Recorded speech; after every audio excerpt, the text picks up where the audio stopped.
kita telah belajar mengenai baptisan Roh Kudus. Ya, kita sudah belajar mengenai baptisan Roh Kudus, dan minggu ini saya ingin menjelaskan lebih lanjut mengenai baptisan Roh Kudus, di mana ada pandangan yang berbeda dalam kehidupan iman Kristen bahwa baptisan Roh Kudus hari ini masih terjadi. Ya, hari ini masih terjadi. Ada yang berpendapat demikian, dan ada yang berpendapat bahwa hari ini baptisan Roh Kudus ya tidak terjadi lagi. Nah, tentu kita harus melihat apakah yang mau kita katakan. Nah, baik, mari kita buka Alkitab kita dalam Kisah Para Rasul. Kisah Para Rasul pasal yang ke-1, ya, dikatakan di situ, tetapi kamu akan menerima kuasa kalau Roh Kudus turun ke atas kamu, dan kamu akan menjadi saksiku di Yerusalem dan di seluruh Yudea dan Samaria sampai ke ujung bumi. Ya, jadi Tuhan Yesus sendiri, ya, dalam Kisah Para Rasul pasal 1 ayat 8, ya, dia sudah memberitahu tempat-tempat di mana akan terjadi, ya, pembaptisan Roh Kudus. Jadi yang pertama dia bilang di Yerusalem, ya. Kemudian yang kedua, ya, ini pertama, yang kedua itu di Yudea, dan yang ketiga itu di Samaria, ini seluruh. Dan yang keempat itu di sampai ke ujung bumi. Sampai ke ujung bumi. Nah, ya, ini Tuhan Yesus memberikan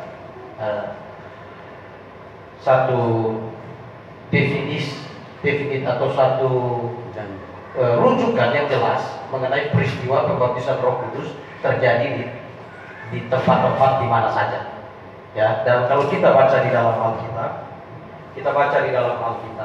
dalam Kisah Rasul pasal 2, ini terjadi di Yerusalem. Kemudian di Yudea, di rumah Kornelius, ini terjadi di Kisah Rasul pasal 10. Kemudian di Samaria, ya, ini Kisah Rasul pasal 8, ya. Kemudian di ujung bumi, ya, ini Kisah Rasul pasal 19. Nah, ya, kita perhatikan, ya. Jadi kita perhatikan, dan perlu diketahui bahwa yang melaksanakan pembaptisan Roh Kudus itu ialah, ya, yang melaksanakannya itu ialah Tuhan Yesus sendiri, ya. Nah, ini berdasarkan, jadi yang melaksanakan itu Tuhan Yesus, keempat ini, ya, ini berdasarkan Yohanes pasal 1 ayat 33. Nah, coba salah satu baca untuk kita, Yohanes pasal 1 ayat 33. Kita tolong salah satu di antara kita baca Yohanes 1 ayat 33. Ya. Yohanes pasal 1 ayat 33. Dan aku pun tidak mengenalnya, tetapi Dia yang mengutus aku untuk membaptis dengan air telah berfirman kepadaku, jikalau engkau melihat Roh itu turun ke atas seorang dan tinggal di atasnya, Dialah itu yang akan membaptis dengan Roh Kudus. Ya, jadi Dia yang akan membaptis dengan Roh Kudus. Nah, itu bisa kita lihat dari peristiwa di mana pada waktu Tuhan Yesus dibaptis, waktu Dia keluar ada burung merpati hinggap di atasnya. Nah, itu peristiwa. Jadi itu merujuk kepada Tuhan Yesus. Jadi Tuhan Yesus yang melaksanakan pembaptisan Roh Kudus. Ya, nah kemudian, kalau kita lihat di sini, ya, nah ujung bumi yang seringkali sampai ke seluruh, ya, sampai ke ujung bumi. Nah, sebenarnya kalau kita lihat di sini, ini dua kali ini tanpa lewat perantara siapa-siapa. Peristiwa pembaptisan Roh Kudus turun langsung. di Yerusalem Tuhan Yesus, ya, kemudian di Samaria, ya. Nah, ini 2 peristiwa. Sedangkan di Yudea, ya, ini lewat penumpangan tangan Rasul Petrus di Yudea. Ya, Rasul Petrus ini rasul yang mewakili orang-orang Yahudi. Nah, dan di Kisah Para Rasul pasal 19 ini melalui penumpangan tangan Rasul Paulus, di mana Rasul Paulus sendiri memberikan pernyataan bahwa dia dipilih sebagai rasul untuk orang-orang non Yahudi. Nah, kemudian kalau kita membaca lagi di dalam Alkitab, kita tidak akan menemukan ada pengulangan baptisan Roh Kudus yang terjadi di Yerusalem atau di Yudea atau Samaria atau ya di ujung bumi selain di Efesus. Tidak ada pengulangan lagi. Tidak ada pengulangan lagi. Kita membaca, dan kalau kita baca dari 4 peristiwa yang terjadi ini, baptisan Roh Kudus itu bukan terjadi atas individu, tetapi terjadi dalam peristiwa kelompok. Ya, nah di Yerusalem ini kan waktu hari Pentakosta. Ya, Yudea ini kan di Cornelius dan keluarganya toh. Nah, terjadi. Samaria juga begitu. Ya, di Efesus juga begitu. Jadi tidak pernah terjadi pembaptisan Roh Kudus itu terjadi secara individu. Jadi sekarang ini ada yang berpendapat bahwa orang yang sudah lahir baru dia harus minta supaya dapat baptisan Roh Kudus atau second blessing. Nah, tentu ini tidak ada dasar ayat firman Tuhan. Ya, tidak ada ayat dasar firman Tuhan bahwa Tuhan memberikan berkatnya itu, ya, itu satu persatu. Jadi ada first blessing, second blessing, third blessing. Ya, berkat pertama, berkat kedua, berkat ketiga. Jadi kasihnya itu cicil. Nah, kita tidak membaca di dalam Alkitab modelnya seperti itu.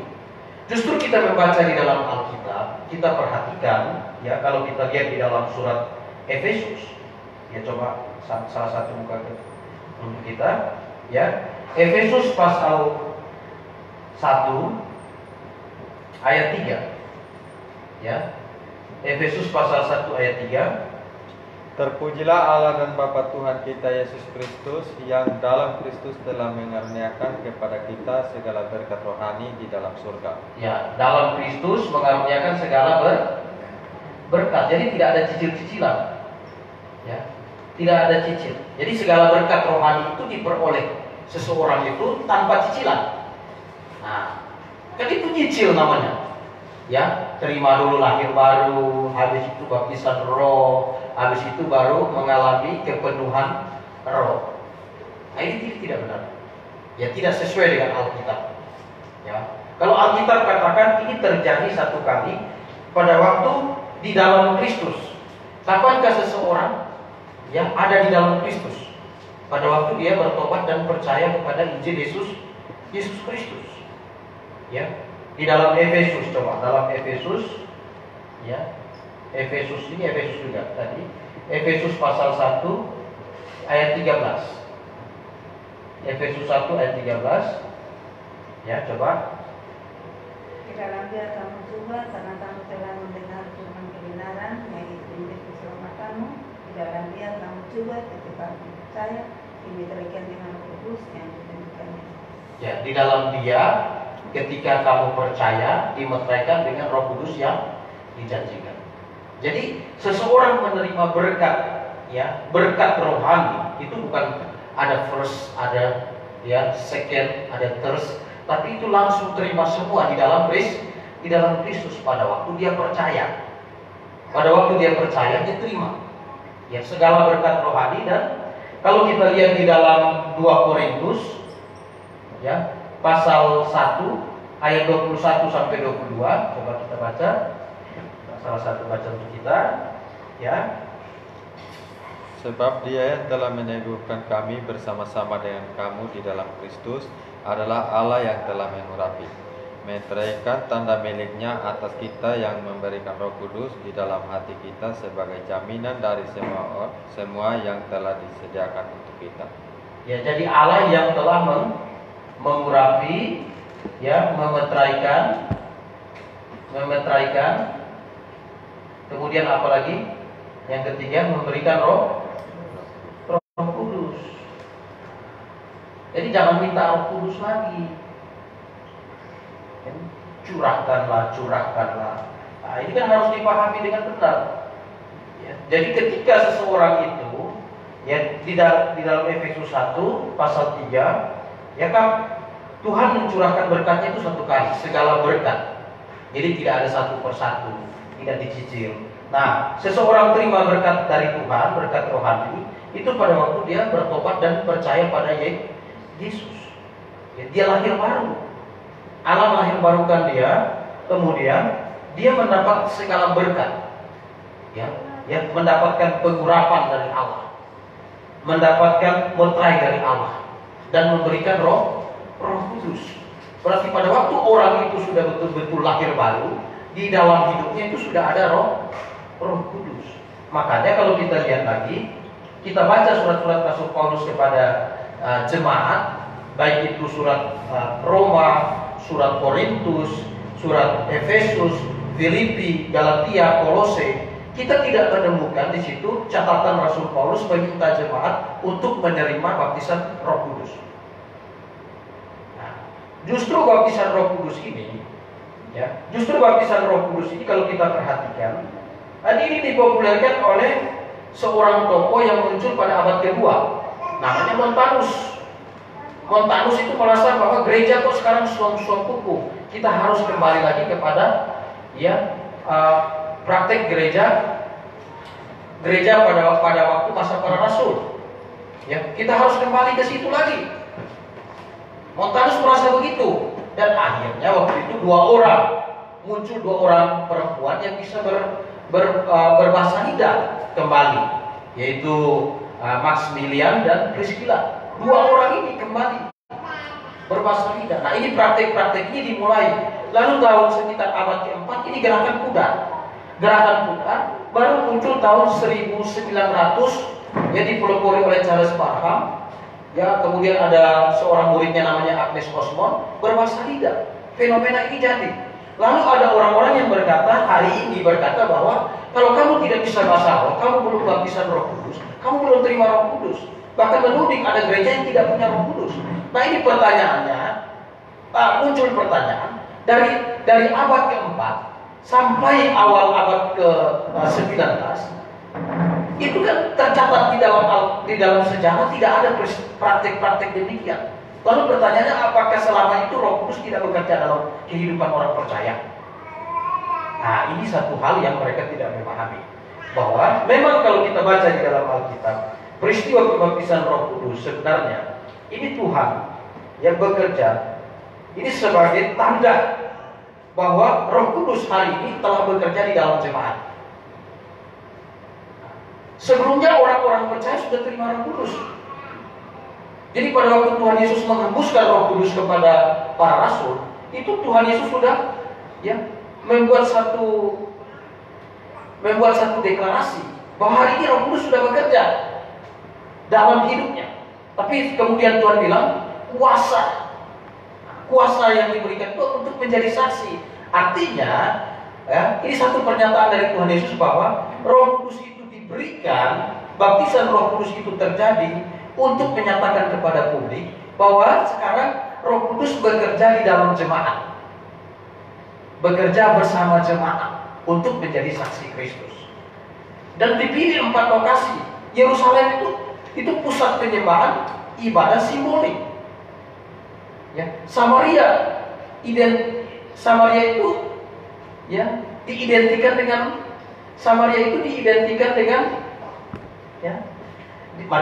ya, diidentikan dengan, ya, orang kafir. Ya, jadi Roh Kudus itu bekerja di Yerusalem, bekerja di antara orang kafir, Yudea bekerja di antara orang Yahudi, dan bekerja untuk semua bangsa. Nah, ya, untuk semua bangsa. Jadi kita lihat di sini itu terjadi 4 kali, karena 4 kali ini sebagai peristiwa deklarasi atau peneguhan. kepada publik bahwa hari ini ya Roh Kudus tidak hanya bekerja di Yerusalem saja, tapi juga bekerja di Yudea, tapi juga bekerja di Samaria, bekerja di ujung bumi, ya, bekerja sampai ujung bumi. Itu deklarasi, dan sesudah deklarasi itu terjadi, tiap-tiap orang yang percaya langsung terima Roh Kudus. Jemaat berdiri di Yerusalem. Tuhan deklarasikan, ya, ada orang percaya di Yerusalem, jemaat berdiri di sini. Deklarasikan kehadiran jemaat. Kemudian ada jemaat di Yudea, Tuhan deklarasikan. Itu deklarasi awal, ya. Kemudian di Samaria, ya, ini deklarasi awal juga, ya. Kemudian di Efesus, deklarasi awal untuk seluruh dunia. Nah, ya, jadi ini hal yang harus kita pahami dengan baik. Nah, kemudian kita lihat pada waktu itu jemaat mula-mula, ya, jemaat mula-mula pada waktu itu mereka belum memiliki kelengkapan secara, ya, kalau kita bilang ya secara infrastruktur. Ya, kita sekarang kan sudah ada Alkitab Perjanjian Baru, ada lagu-lagu yang kita bisa nyanyikan. Nah, ini jemaat itu pada waktu itu udah percaya, bertobat, lalu berkumpul, pertanyaannya mau buat apa? Kan bingung. Itu sebabnya di dalam 1 Korintus pasal 12, ya, 1 Korintus pasal 12, coba kita lihat, ya, dalam 1 Korintus, ya, pasal 12. Di situ disebutkan ada 9 karunia. Ya, coba perhatikan Alkitab kita 1 Korintus 12, ya, mulai baca dari ayat yang ke-7 sampai ayat yang ke-11. Ya, kita tolong salah satu dari antara kita baca 1 Korintus 12 ayat 7 sampai ayat yang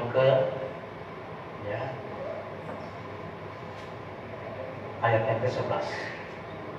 Tetapi kepada tiap-tiap orang dikaruniakan pernyataan Roh untuk kepentingan bersama. Sebab kepada yang seorang Roh memberikan karunia untuk berkata-kata dengan hikmat, dan kepada yang lain Roh yang sama memberikan karunia berkata-kata dengan pengetahuan. Kemudian yang seorang Roh yang sama memberikan iman, dan kepada yang lain yang memberikan karunia untuk menyembuhkan.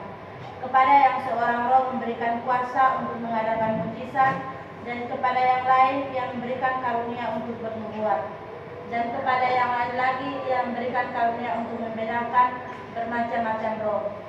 Kepada yang seorang yang memberikan karunia untuk berkata-kata dengan bahasa roh, dan kepada yang lain yang memberikan karunia untuk menafsirkan bahasa roh itu. Tetapi semuanya itu dikerjakan oleh Roh yang satu dan yang sama, yang memberikan karunia kepada tiap-tiap orang secara khusus seperti yang dikehendakinya. Nah, jadi gini, sebelum ada kelengkapan jemaat, Roh Kudus bekerja dalam jemaat. Jadi ketika kita kumpul begini, ya, Roh Kudus bekerja. Roh bekerja memberikan hikmat, karunia. Karunia itu berarti sesuatu yang diberikan secara khusus.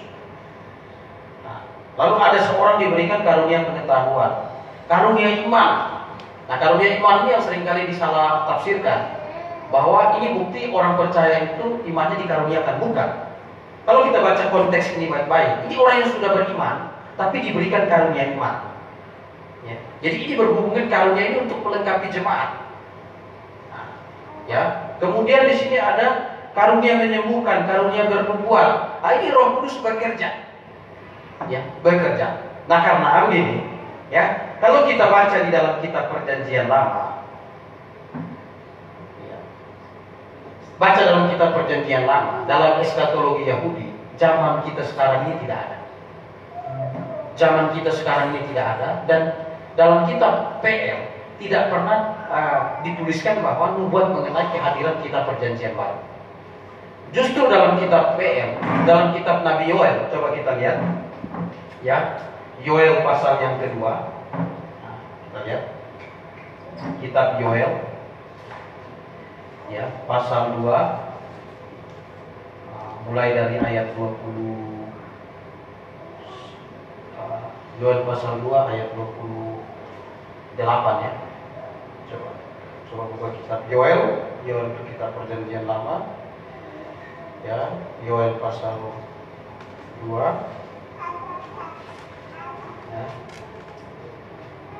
Ya, ayat 28 sampai ayat 32.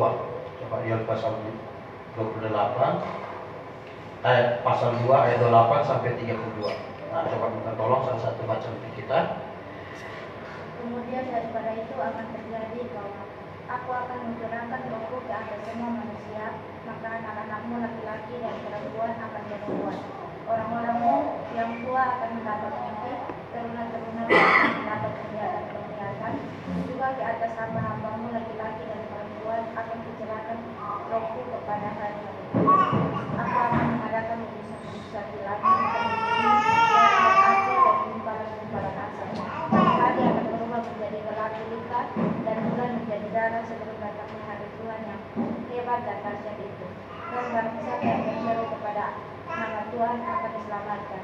Sebab di Gunung Sion dan di Yerusalem akan ada keselamatan seperti yang telah difirmankan Tuhan. Dan setiap orang yang dipanggil Tuhan akan termasuk orang-orang yang terlepas. Ya, jadi gini, nubuat Nabi Yoel itu nubuat mengenai, ya, yang berhubungan dengan eskatologi Yahudi, ya, 70 kali 7 masa, ya kan? 7 kali 7 masa, firman itu keluar sampai tembok berdiri, ya, itu mulai di zaman 455 sebelum Masehi, ya, pada waktu pemerintahan Raja Artasasta. Dalam kitab Nehemia dicatatkan itu, firman itu mulai dikumandangkan. Nah, ada 49 tahun, ya, orang-orang Israel, ya, itu pulang kembali bangun tembok Yerusalem. Bangun tembok Yerusalem. Kemudian 62 kali 7 masa, ya, dari tembok berdiri, bait Allah dipulihkan sampai kepada yang diurapi. Sampai kepada yang diurapi itu datang Yesus Kristus.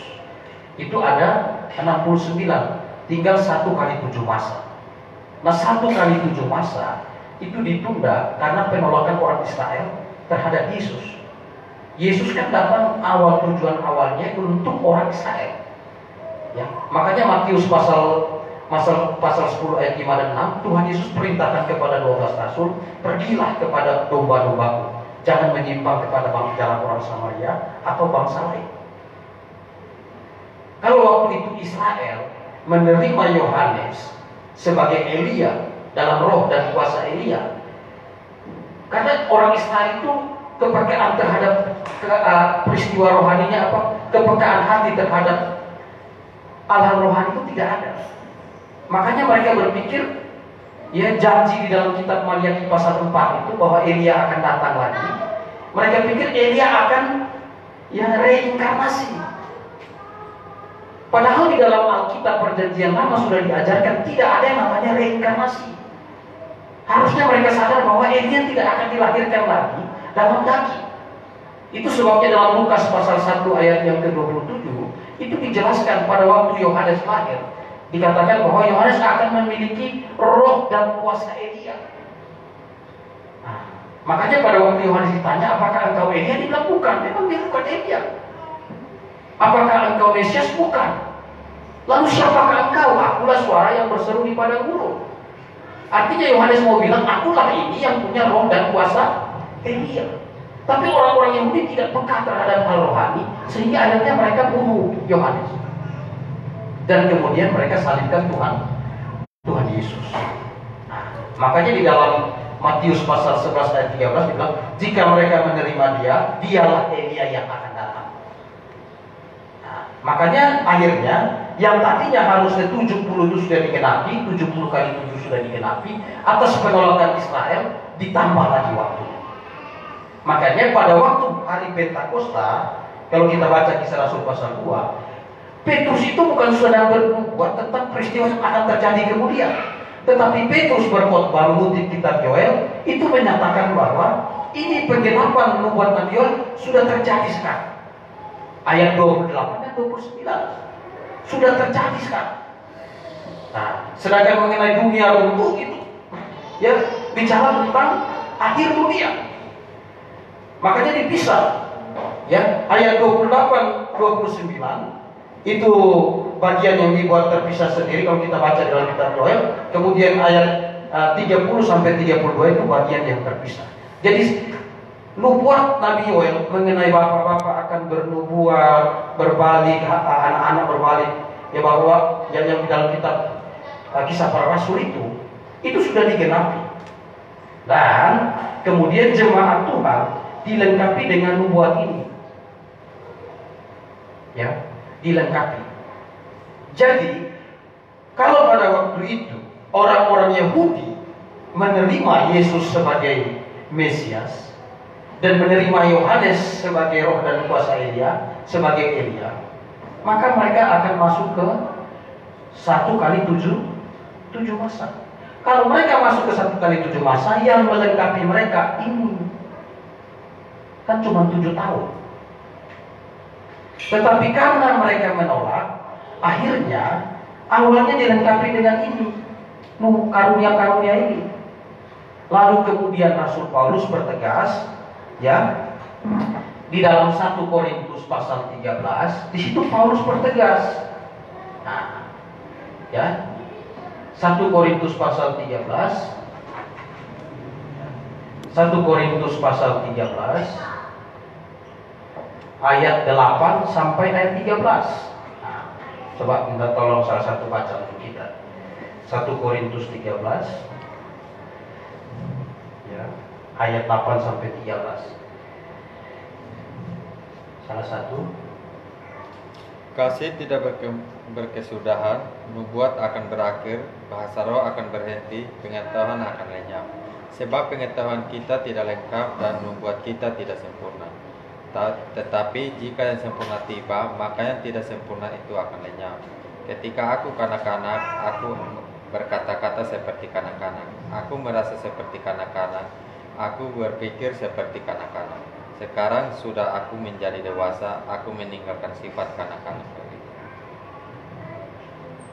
Karena sekarang kita melihat dalam cermin suatu gambaran yang samar-samar, tetapi nanti kita akan melihat muka dengan muka. Sekarang aku hanya mengenal dengan tidak sempurna, tetapi nanti aku akan mengenal dengan sempurna, seperti aku sendiri dikenal. Demikianlah tinggal ketiga hal ini, yaitu iman, pengharapan, dan kasih, dan yang paling besar diantaranya ialah kasih.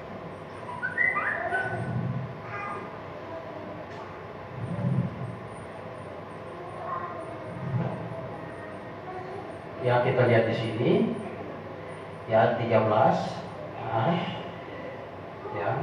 Nah, coba kita lihat ayat 8 dibilang ini, nubuat akan berakhir. Kata berakhir ini, ya, ini dalam tensis Yunani, ya, akan berakhir ini dalam tensis Yunani ini bukan diakhiri, tapi berakhir dengan sendiri. Nubuat akan berakhir dengan sendiri. Kemudian, ya, bahasa lidah akan berhenti. Ini berhenti dengan sendiri, akan berhenti dengan sendiri. Bukan dihentikan, tapi berhenti dengan sendiri. Ya. Kemudian pengetahuan akan lenyap. Nah, pengetahuan akan lenyap ini berhubungan dengan karunia pengetahuan. Di dalam 1 Korintus pasal 12 ayat 8. Ya, 1 Korintus 12 ayat 8. Di situ ada karunia pengetahuan. Jadi karunia pengetahuan itu akan lenyap. Jadi orang tidak akan punya karunia pengetahuan lagi. Nah, jika yang sempurna tiba. Nah, pertanyaannya yang sempurna itu apa? Nah, ya, yang sempurna itu apa? Nah, ini karena kita tidak punya waktu yang cukup panjang, tapi saya akan jelaskan. Ya, yang sempurna itu apa? Kata yang sempurna dalam tensis Yunani itu menggunakan bentuk netral. Jadi bahasa Yunani sudah sering saya jelaskan, ada ada maskulin, feminin, dan ada netral. Ini kata benda, ya, netral. Dan bahasa Inggris dia merujuk kepada benda juga, the perfect things. King James, the perfect things, sesuatu yang sempurna. Jadi ini benda yang sempurna. Nah, benda yang sempurna yang berhubungan dengan pewahyuan itu apa? Alkitab. Alkitab itu wahyu Tuhan. Nah, Alkitab. Jadi di sini bilang gini, bahasa anak-anak. Waktu jemaat mula-mula itu Korintus pegang sendiri, Efesus pegang sendiri, Galatia pegang. Jadi pengetahuan mereka itu seperti anak-anak. Masing-masing hanya tahu sepotong-sepotong, seperti pemahaman anak-anak. Tetapi kalau yang sempurna tiba, yang sepotong-sepotong itu akan dilengkapi. Jadi jemaat tidak lagi bertumbuh secara seperti anak-anak. Pengetahuan imannya tidak seperti anak-anak lagi, tapi betul-betul sudah kompleks dengan adanya wahyu yang sempurna, yaitu Alkitab. Kalau dibilang lihat, tadinya lihat sama-sama, lihat sama-sama. Wahyu yang mereka lihat itu sama-sama. Ya, wahyu yang mereka lihat sama-sama mengenai misalnya topik mengenai hukum Taurat, lihatnya sama-sama. Matius catat begini, ya, Galatia catat begini, Yakobus catat begini. Lihatnya sama-sama, masing-masing dengan pengertiannya. Tetapi ketika ada wahyu yang sempurna, Alkitab bisa dijelaskan, ya, bisa dijelaskan. Nah, dilihat secara jelas. Kemudian tinggal 3 hal. Waktu yang sempurna itu tiba. Itu tinggal apa? Ya, iman, pengharapan, dan kasih. Jadi ada yang berpikir di sini, ya, ini Tuhan Yesus yang sempurna. Tapi kalau kita uji lagi, ya hari ini kita beriman. Kalau kita sudah ketemu Tuhan kan tidak perlu lagi, betul nggak? Sudah ketemu Tuhan Yesus tidak perlu lagi berharap. Tapi di ayat 13 bilang, demikian tinggal 3 hal. Jadi pada waktu yang sempurna tiba, jemaat dilengkapi dengan 3 hal, yaitu iman, pengharapan, dan kasih. Nah, jadi yang tadinya nubuat Nabi Yoel itu, kalau Israel terima Yesus sebagai Mesias, menerima Yohanes sebagai Elia, maka otomatis Tuhan lengkapi pakai itu. Tidak akan ada Alkitab perjanjian baru. Hanya 7 tahun dilengkapi pakai itu. Tapi karena penolakan mereka, akhirnya Rasul Paulus lewat wahyu yang Tuhan berikan, dia kasih lagi, sampaikan ini, ada revisi. Nah, ada revisi. Makanya di dalam surat Efesus, coba lihat Efesus pasal 3. Efesus pasal 3, ya, baca ayat 1 sampai ayat 10. Salah satu baca ayat 1 sampai 10. Tapi coba baca ayat 1 sampai 3 saja. Di Roma nanti baca sampai 10. Coba ayat 1 sampai 3. Efesus pasal 3 ayat 1 sampai 3. Itulah sebabnya aku ini Paulus, orang yang dipenjarakan karena Kristus Yesus, untuk kamu orang-orang yang tidak mengenal Allah. Memang kamu telah mendengar tentang tugas penyelenggaraan kasih karunia Allah yang dipercayakan kepadaku karena kamu, yaitu bagaimana rahasianya dinyatakan kepadaku dengan waktu, seperti yang telah tertulis di atas dengan singkat. Ya, wahyu. Rahasia dinyatakan kepadaku dengan ini misteri yang tidak pernah diungkapkan di dalam masa perjanjian lama. Jadi ini disingkapkan oleh Rasul Paulus. Itu sebabnya memasuki abad kedua, jemaat itu bahasa lidah membuat ini berhenti dengan sendirinya, berakhir dengan sendirinya. Bahasa lidah berhenti dengan sendirinya. Karunia pengetahuan ini lenyap, hari ini lenyap. Kalau di hari ini kita ingin mengetahui satu yang benar, tidak perlu lagi orang yang harus dapat karunia itu. Kita membaca Alkitab dan lewat penerangan Roh Kudus kita bisa memahami kebenaran. Makanya memasuki abad kedua, gereja tidak ada lagi, berhenti dengan sendirinya. Baru kemudian Montanus merasa bahwa ini kok jadinya kayak jemaat, jadinya kayak mati. Akhirnya dia bilang, ayo kita kembali lagi kepada semangat jemaat mula-mula. Makanya ada itu bahasa lidah lagi muncul, ada itu kerasukan roh. Nah, abad keempat itu hilang. Lalu kemudian itu hilang, tidak ada. Baru tahun 1900 itu muncul. Lalu yang muncul itu katakan bahwa hari ini gereja-gereja tidak ada Roh Kudus kalau tidak bisa bahasa roh, kalau tidak dapat baptisan Roh Kudus. Pertanyaannya, sekian ribu tahun itu Tuhan bikin apa? Roh Kudus apakah tidak bekerja? Nah, Martin Luther bisa sadar kebenaran itu dari siapa? Kan dari Alkitab. Betul tak? Nah ini yang harus dilihat secara benar dan baik. Bahwa yang harus dipahami bahwa Rasul Paulus ini diberikan rahasia wahyu, misteri. Nah, dan Rasul Paulus bilang ini patokannya di sini. Nubuat Nabi Yoel itu. Jadi ada Nabi Yoel itu memang bernubuat tentang akhir zaman. Kalau Israel menerima Yohanes sebagai Elia dan Yesus sebagai Mesias. Karena mereka menolak, akhirnya Tuhan sampaikan kepada rasul-rasul yang tadinya diutus hanya untuk orang Israel, Matius 10 ayat 5 dan 6, akhirnya Tuhan revisi lagi, pergilah jadikanlah semua bangsamu murid. Itu.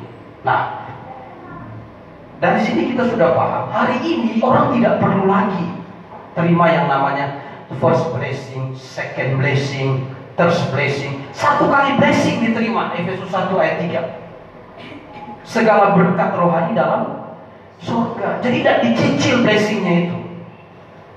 Masa blessing Tuhan pakai cicilan? Kalau blessing Tuhan pakai cicilan, berarti roh yang bekerja itu roh manusia. Tapi Alkitab bilang, engkau harus dilahirkan dari air dan roh. Lahir baru itu Allah yang bekerja. Jadi full Tuhan yang kerjakan di situ, mencurahkan seluruh blessingnya di situ. Amin. Amin. Ayo kita harus benar-benar mengerti ini. Ya.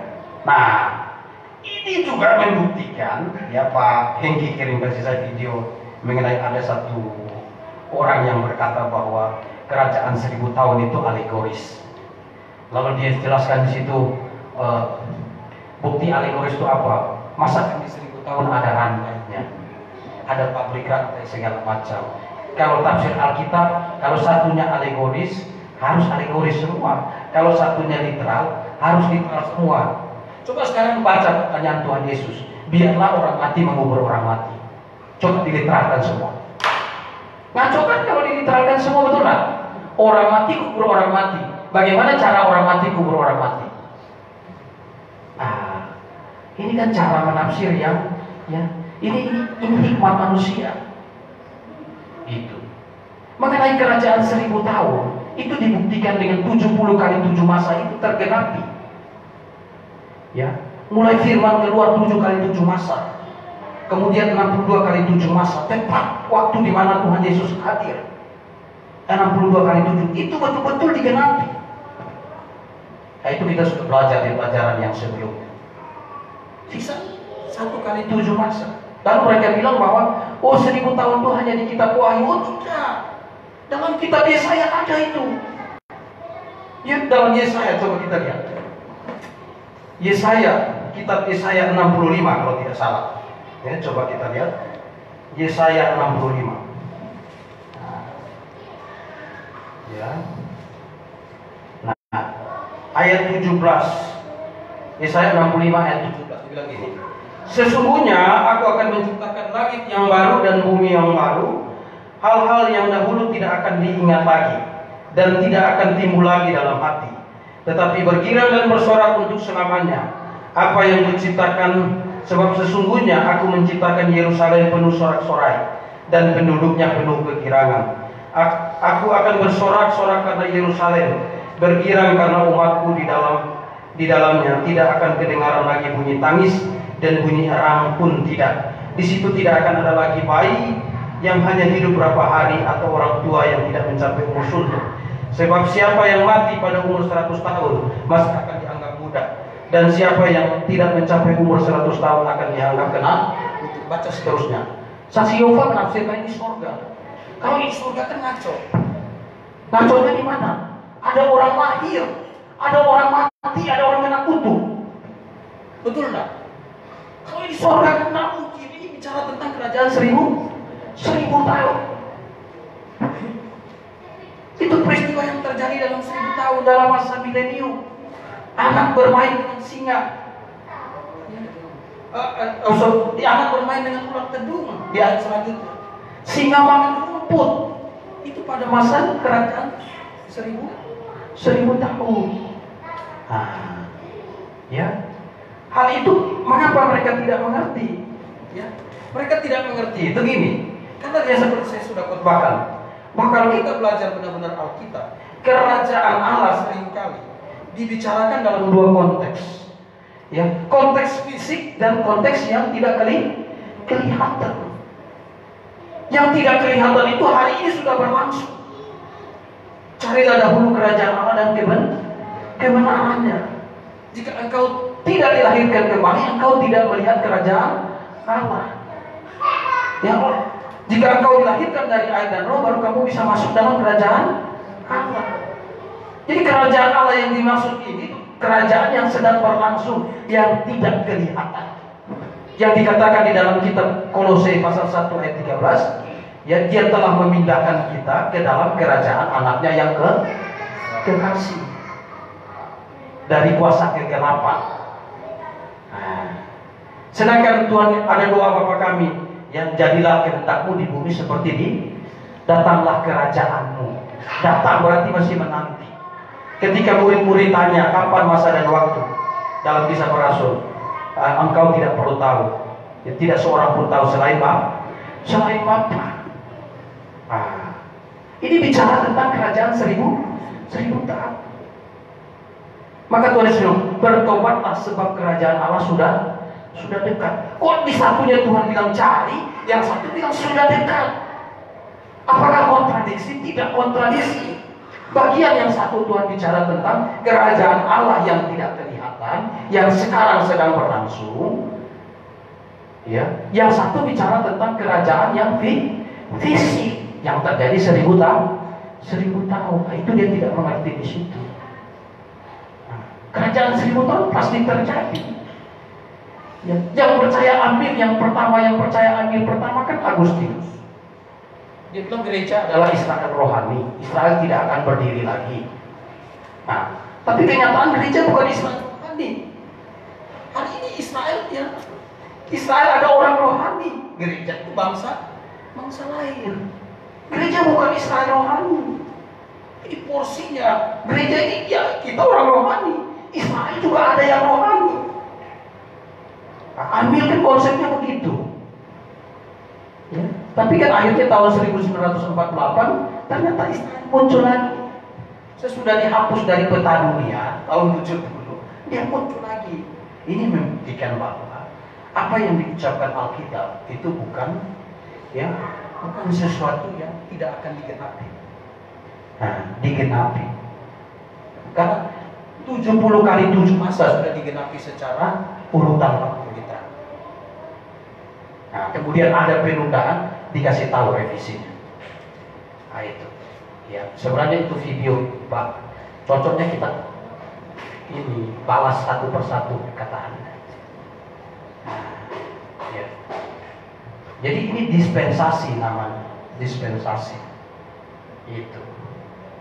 Ya, jadi saya agak melenceng keluar sedikit karena ya, tapi jelas ya Pak ya.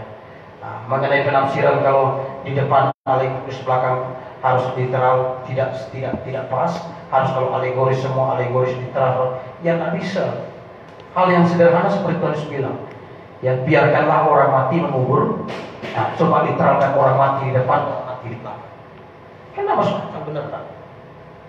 Ya, kalau kita lihat yang satu matinya itu mati, ya mati rohani, kubur orang mati jasmani.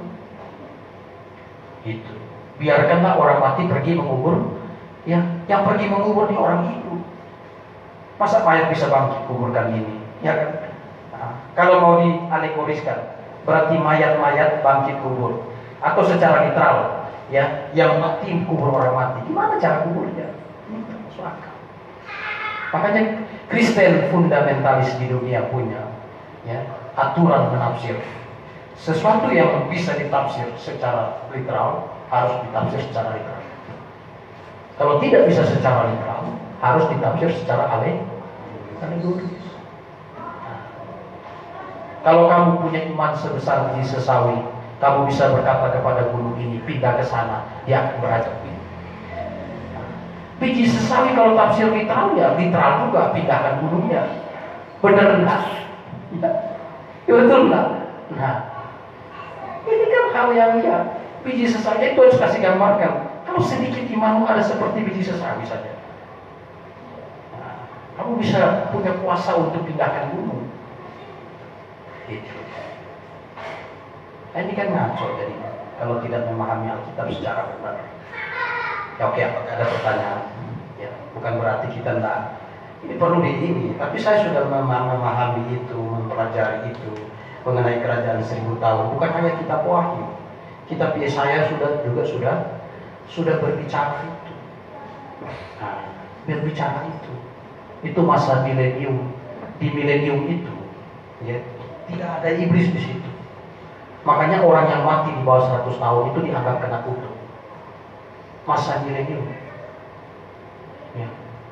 Ada bayi, berarti ada proses kelahiran. Kalau itu sorga kan tak mungkin. Tuhan Yesus bilang di sorga tidak ada kawin mengawin. Makanya ada yang bilang anggap itu sorga, maka ada namanya kawin dalam roh, istri dalam roh. Ini kan kekacauan.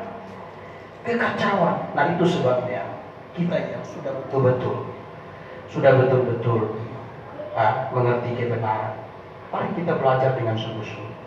Kita bisa menilai segala sesuatu dengan baik. Amin. Amin. Ya, di sorga ada kawin mengawin. Nah, ada istilah. Ya, saya diskusi di salah satu grup Facebook, grup Muslim. Ya, mereka diskusi dengan saya kecam-kecam. Ditanya di sorga itu buatnya apa kalau orang Kristen sorga? Kan saya posting video saya kepastian masuk sorga. Hari Kamis itu saya datang buat sendiri. Ya kepastian Pak Kristo, kepastian masuk surga. Lalu mereka bilang, woi, orang Kristen masuk surga hanya percaya Yesus saja. Itu ajaran Paulus Roma 10 ayat 9. Terus saya bilang, percaya itu bukan percaya hanya di bibir. Kalau percaya di bibir, masa semua orang juga bisa, betul tak? Percayanya itu betul-betul percaya. Baru Allah melahirkan.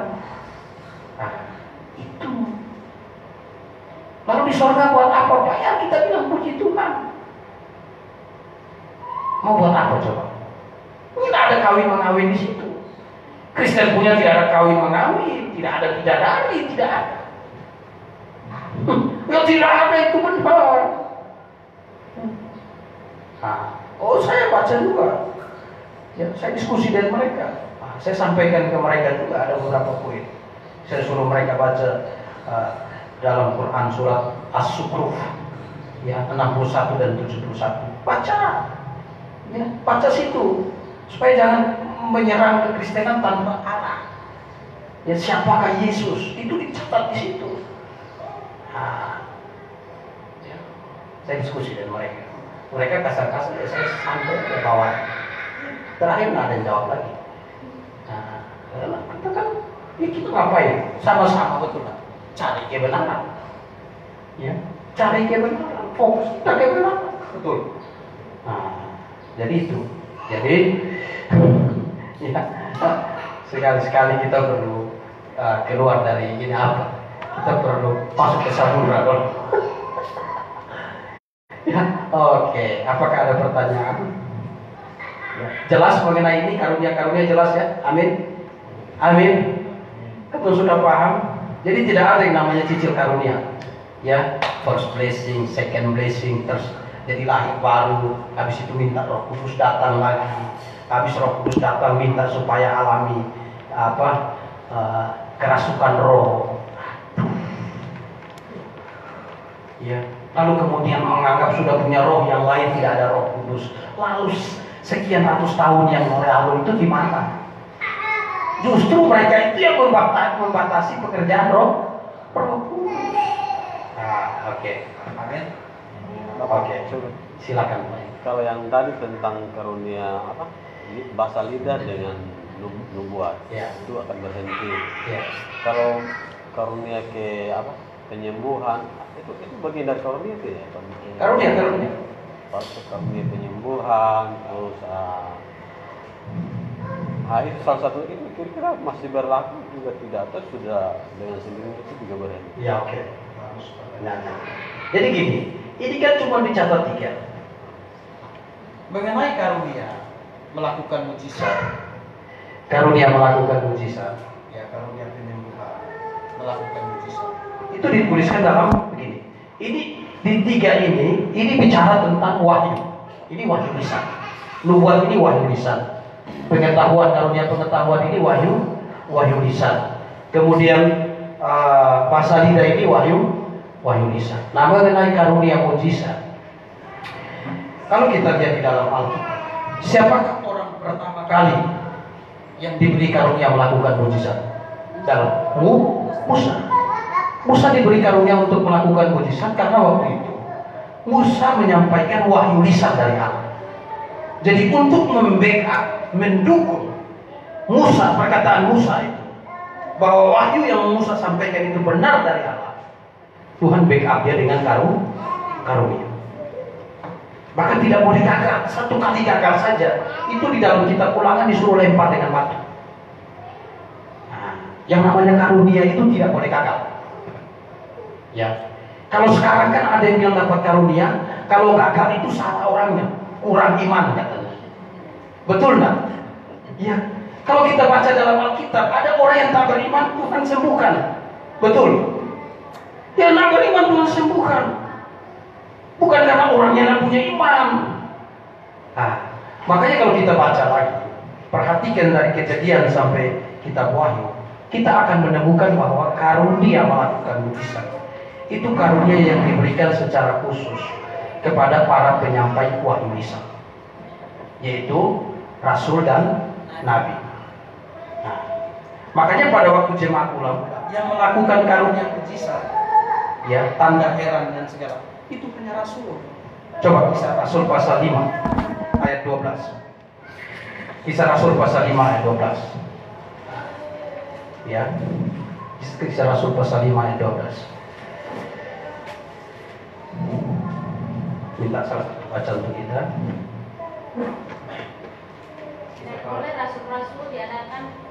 Dan oleh rasul-rasul diadakan banyak tanda dan mujizat di antara orang banyak. Semua orang percaya selalu berkumpul di Rasul Salomo dalam pertemuan yang erat. Dan oleh rasul-rasul, tidak semua orang percaya toh. Lalu ada yang kutip Markus 16. Tanda-tanda ini akan menyertai orang percaya. Ya.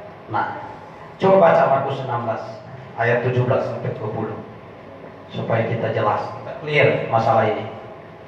Tanda-tanda ini akan menyertai orang-orang yang percaya. Mereka akan mengusir setan-setan demi namaku. Mereka akan berbicara dalam bahasa-bahasa yang baru bagi mereka. Tanda-tanda ini akan menyertai. Jadi tanda orang percaya. Kalau melihat konteks yang kita baca, tidak kita pahami secara benar. Ayat 20. Ayat 20 coba. Mereka pun pergilah memberitakan Injil ke segala penjuru, dan Tuhan turut bekerja dan meneguhkan firman itu dengan tanda-tanda yang menyertai. Jadi Tuhan turut bekerja meneguhkan iman dengan tanda-tanda yang menyertai. Itu saya eksegesis pakai. Ada tulisan saya eksegesis. Jadi kata yang dipakai di situ sesuatu yang sifatnya yang terjadi itu bukan linear, tapi punctiliar. Yang terjadi masa itu. Kata orang percaya itu hanya orang-orang di situ. Dan itu merujuk kepada 11 rasul itu. Nah, itu membuktikan rasul yang percaya. Karena ada rasul yang tidak percaya, betul kan? Yaitu Yudas. Ada rasul yang tidak percaya. Nah, jadi kalau tanda-tanda itu dihubungkan dengan kita sekarang, celaka dong kita. Karena kita tidak ada tanda itu. Ya, tidak bisa terlihat. Kalau orang tidak bisa usir setan, dia percaya Yesus, berarti dia tidak percaya dong. Kalau konteksnya diterjemahkan bahwa itu bicara kepada semua sampai sekarang. Dalam tesis Yunani tidak begitu. Itu sesuatu yang hanya terjadi, ya, Ya sifat itu auris, sesuatu yang terjadi hanya sifatnya pangtiliar, terjadi khusus kepada orang-orang yang ngomong itu. Nah, hari ini percaya tidak perlu tanda itu, betul nggak? Gitu. Jadi meneguhkan firman. Jadi tanda yang dipakai itu untuk meneguhkan firman. Jadi ini bicara tentang wahyu lisan. Dan itu dipertegas oleh Rasul Paulus. Karena kerasulan Rasul Paulus itu diragukan. Dan Rasul Paulus di dalam 2 Korintus 12 ayat 12, coba dibuka. 2 Korintus 12 ayat 12. Kita tolong salah satu baca untuk kita. 2 Korintus 12 ayat 12. Segala sesuatu yang membuktikan bahwa aku adalah seorang rasul telah dilakukan di tengah-tengah kamu dengan segala kesabaran oleh tanda-tanda, mujizat-mujizat dan kuasa-kuasa. Jadi segala sesuatu yang membuktikan rasul. Tanda mujizat itu bukti rasul. Lalu hari ini orang percaya bisa alami mujizat? Oh bisa. Bagaimana? Apa perlu cari orang untuk mengalami mujizat? Tidak perlu. Kalau kita bilang doa orang benar, bila dengan yakin didoakan, besar kuasanya. Berarti di dalam diri kita yang sudah betul-betul lahir baru, ada kuasa Allah yang bekerja dalam diri kita. Amin. Nah, makanya kalau ketika orang datang ke satu tempat KKR, bus kesembuhan dia tidak sembuh, dikatakan kurang iman. Ya memang dia tidak beriman. Ya, kalau orang beriman, dia berdoa minta ke Tuhan, amin. Dia minta dukungan doa ke Tuhan. Mujizat Tuhan masih terjadi hari ini, amin. Mujizat Tuhan masih terjadi. Dalam hidup ini saya sendiri banyak mengalami mujizat Tuhan. Kalau saya cerita ini tidak cukup. Hal yang sederhana aja saya cerita sedikit. Waktu saya mau jadi mahasiswa sekolah Alkitab, tak punya uang segala macam. Modal nada Alkitab saja ya dikasih orang. Tapi hari saya bisa berangkat. Itu mujizat tidak? Itu mujizat. Mujizat. Itu. Ya Pak Hengki ya. Nah, jadi kalau rasul-rasul dulu, hari ini ada orang yang bilang dapat karunia mujizat. Iya, tapi kalau karunia mujizatnya ada yang sembuh, ada yang tidak sembuh. Yang tidak sembuh dibilang kurang iman. Loh, kok kamu dapat karunia tidak sembuh di sini? Sekarang pertanyaan, yang diberi karunia itu saya atau kamu? Iya toh, kalau kamu punya karunia siapapun. Kalau hari ini masih ada logisnya. Kalau mau bikin KPR kesembuhan itu jangan di lapangan kosong. Ya. Suruh di rumah sakit itu. Kasih keluar semua orang sakit. Kalau itu baru mantap. Kita lihat apakah semua orang sakit itu bisa disembuhkan. Sekaligus dengan yang mati di kamar mayat dikeluarkan semua. Betul. Itu kan mereka pasang begitu banyak show of power. Tuhan Yesus tidak pernah, rasul-rasul tidak pernah show of power. Jadi show of force menunjukkan kekuatan. Mereka tidak rasul-rasul. Banyak orang itu otaknya tertutup. Karena Tuhan sudah bilang ulangan 13 ayat 1-3, nabi palsu pun bisa buat tanda dan mujizat. Karena sebut Yesus, Matius 7 ayat 21-23, justru yang Tuhan tolak ini membuat mujizat. Yang suka bernubuat, yang suka usir setan, Tuhan tolak. Oh bayangkan itu. Makanya dong kaget. Loh Tuhan, bukankah kami bernubuat demi nama-Mu Tuhan? Bukankah kami usir setan demi nama-Mu? Kaget ini kan. Mengadakan bukan satu dua, banyak mujizat demi nama-Mu. Tuhan bilang kamu ke dalam membuat kejahatan. Kecewa berat dia benar. Dan Alkitab sudah bilang, di mana ada bangkai di situ burung nasar berkumpul. Kan ada orang yang bilang, kenapa sekarang umat Kristen makin sedikit, sedangkan umat yang lain itu makin besar? Ya memang saya bilang itu Alkitab. Kalau umat Kristen yang betul-betul lahir baru makin besar, Alkitab salah. Karena Tuhan Yesus sudah bilang, ketika anak manusia datang ke bumi, masihkah ia mendapati iman di bumi? Lebarlah jalan menuju neraka, sempitlah jalan menuju surga. Itu sudah dikatakan. dikatakan Alkitab. Jadi sekarang kalau makin hari yang betul-betul percaya Yesus makin sedikit, jangan kaget. Karena itu sudah dikatakan Alkitab. Jadi jangan memprovokasi kami lalu kami bilang, oh karena di sana sudah banyak jadi sana benar. Oh tidak, Alkitab kami sudah bilang justru yang banyak makin menjelang akhir zaman itu tidak benar. Dia kaget dengarnya sih. Saya bilang, ini Kristen sejati. Ditanya apakah semua orang Kristen masuk surga? Tidak. Yang semua Kristen tidak masuk surga. Tidak semua Kristen masuk surga. Yang sebut percaya Yesus tidak semua yang masuk surga. Yang masuk surga itu yang lahir baru. Amin. Ini kita pegang. Ya, oke. Waktunya sudah diperpanjang. Mari kita tundukkan kepala. Kita berdoa. Mari kita berdoa. Bapa di sorga, kami mengucap syukur atas pimpinan rahmat-Mu dalam hidup kami, sehingga pagi hari ini kami bisa belajar kebenaran-Mu Tuhan dengan pimpinan dan pertolongan-Mu, sehingga sungguh-sungguh biarlah kebenaran ini hidup di dalam diri kami, memimpin kami sampai pada hidup yang kekal. Dalam nama Tuhan Yesus kami berdoa, bersyukur kepada-Mu. Amin. Oke.